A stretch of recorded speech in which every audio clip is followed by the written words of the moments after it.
Assalamualaikum warahmatullahi wabarakatuh. Selamat pagi, salam sejahtera, dan sukses selalu. Semoga kita semua senantiasa berada dalam keadaan sehat walafiat dan berbahagia.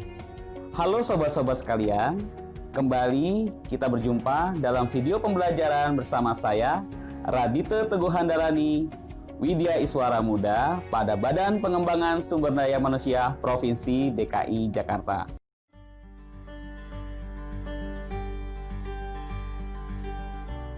Pada video pembelajaran sebelumnya, telah kita pelajari dan kita bahas materi tentang pengertian dan konsep pembinaan, pengawasan, dan pengendalian dalam pengelolaan keuangan daerah.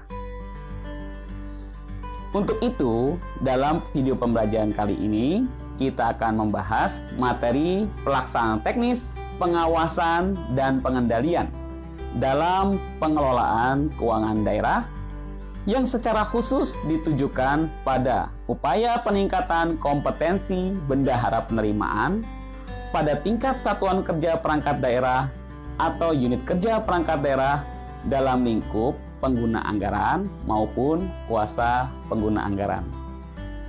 Baiklah sobat-sobat sekalian, selamat mengikuti.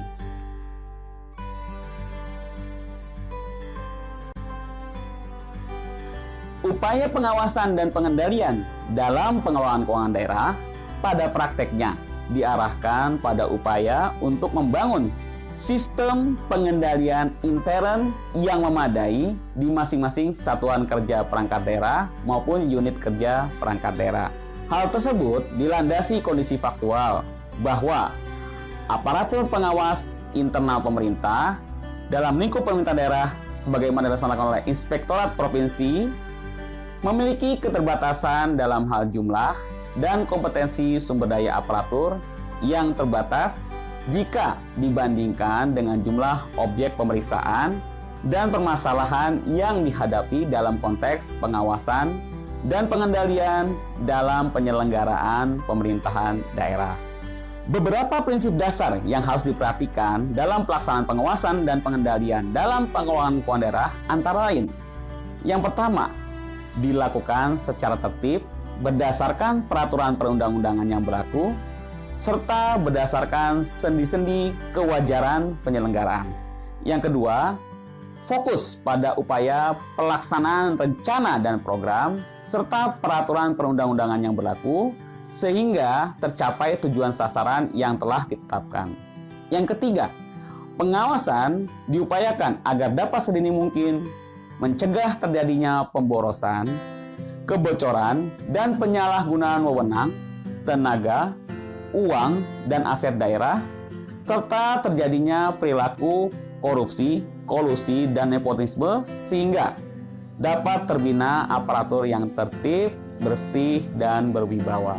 Dalam prakteknya, pengelolaan keuangan daerah dilaksanakan dengan mengedepankan azas-azas yaitu tertib, taat pada peraturan perundang-undangan, efektif, efisien, ekonomis, transparan, dan bertanggung jawab dengan memperhatikan azas keadilan, kepatutan, dan manfaat untuk masyarakat.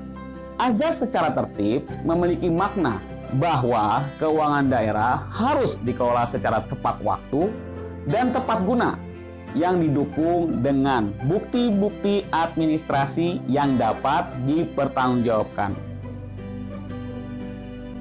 Dalam paradigma pengelolaan keuangan negara sebagaimana diatur dalam Undang-Undang Nomor 17 Tahun 2003 tentang Keuangan Negara, terdapat proses pengendalian intern yang dilaksanakan oleh berbagai pihak yang terlibat dalam pengelolaan daerah, mulai dari gubernur selaku penguasa keuangan daerah, sekretaris daerah selaku koordinator atau pengelola keuangan daerah, para kepala SKPD selaku pengguna anggaran, kepala badan pengelola keuangan daerah dan badan pengelola aset daerah selaku pejabat penata usahaan anggaran dan pejabat penata usahaan barang, serta dalam lingkup SKPD diupayakan terjadinya mekanisme pengendalian internal yang meliputi 3 fungsi utama dalam pengelolaan keuangan daerah. dapat saya jelaskan bahwa 3 fungsi utama yang senantiasa terlibat aktif dalam proses pengadaan intern, yaitu adanya fungsi otorisator. Fungsi otorisator dijalankan oleh pengguna anggaran atau pengguna barang berupa fungsi untuk memerintahkan, membebankan terjadinya pengeluaran dan penerimaan keuangan negara atau keuangan daerah. Fungsi yang kedua yaitu fungsi ordenator, yaitu fungsi untuk menguji, memeriksa, dan meneliti kebenaran tagihan belanja atau penerimaan keuangan negara atau keuangan daerah. Fungsi ordenator dalam prakteknya dilaksanakan oleh pejabat yang melaksanakan fungsi verifikasi. Dalam hal ini dilaksanakan oleh pejabat penatausahaan keuangan pada Satuan Kerja Perangkat Daerah atau pejabat penatausahaan pada unit kerja perangkat daerah. Fungsi yang ketiga yaitu fungsi kontabel, yaitu fungsi yang melaksanakan proses menerima, menyimpan, dan mengeluarkan uang atau barang dalam keuangan negara atau keuangan daerah. Secara praktek, fungsi kontabel dilaksanakan oleh bendahara pengeluaran dan bendahara penerimaan dalam proses pengelolaan uang negara atau anggaran. Di sisi lain, fungsi kontabel dalam pengelolaan barang daerah dilaksanakan oleh pengurus barang.